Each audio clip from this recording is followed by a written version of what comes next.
Thomas Malthus wrote his famous piece on population, there were less than 1 billion people in the world.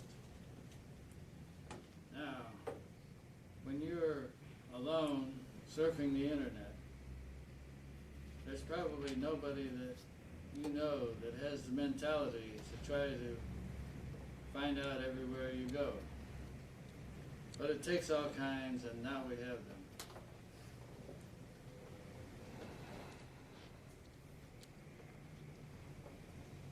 Earlier this month, I was interested in buying a ceiling fan.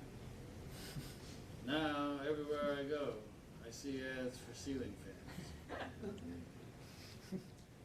Machiavelli was a dude that was consultant to princes, and he was out of a job. He hoped if he wrote up how it works, he could convince a prince to hire him. But the public got a hold of his work, the prince, and after that, no prince could dare to hire him. I hope this speech goes better. At any rate, you should all know that I have no certification for computer security. I want to talk first about malware to get that out of the way. Malware is something that you can download. It's a program that runs on your computer. It messes up your computer, it messes up your friend's computer, and it could do some damage to the internet. What you do to counter malware is to get a good antivirus program. Keep it up to date. That helps. Every time you look at a video, you should know that there is some downloading going on. And something could be downloading besides the video.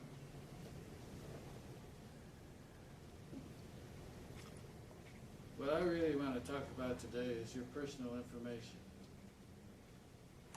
You'll probably find that you have a lot of it on your computer, and you probably won't find all of it that you have on your computer. You just can't think of it. There are people that can.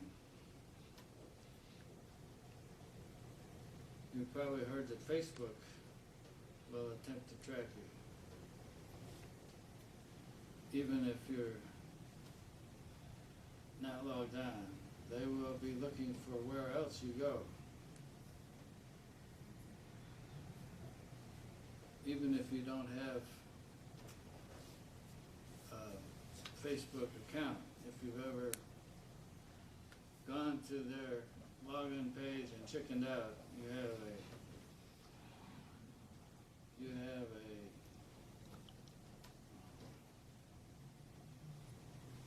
cookie, and they will be watching you.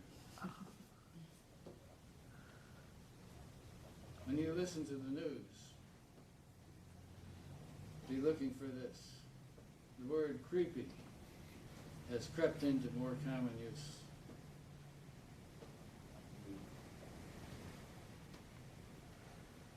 The way that these attacks are done is by the notation that your browser uses.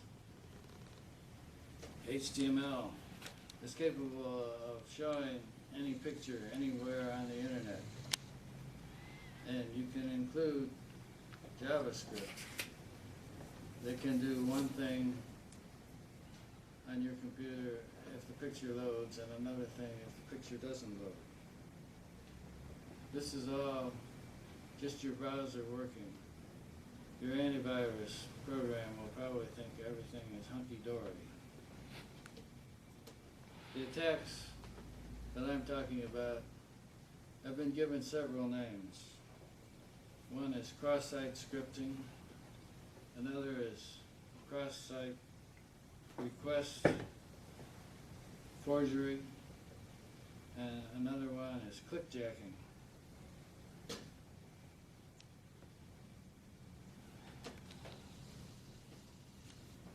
If you're logged on to Facebook or Twitter or Google while you're going and looking at someplace else, as millions probably are, It's pretty easy for a website to learn your name, your sex, see all the text on the comments, and find all your pictures.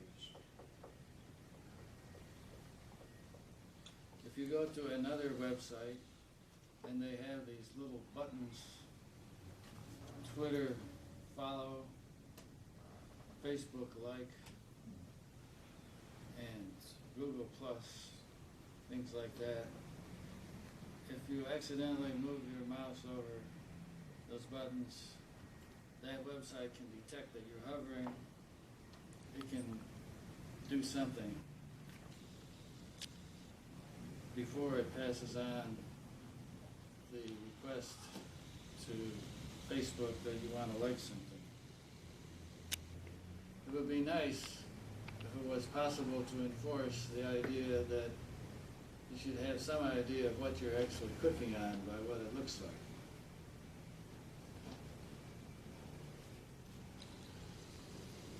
Web developers and web users have been kind of insistent on having this functionality, and that's why the major browsers like Firefox, Google Chrome, Internet Explorer, Sapphire, they have the conundrum that they could be more secure and less people would use them, or less secure and more people would use them. When I'm thinking on what to click on next, if something proclaims loudly that it's free, I run. Especially if it's too good to be true. And any site that appears to have a theme that somehow has something to do with exploitation is probably not going to be very good to you either. What I want to persuade you with power to do is to use two browsers, one for exploring and one for sensitive information like banking.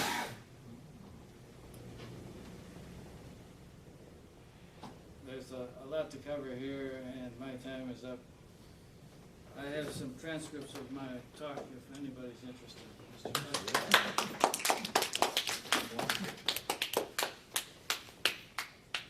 I really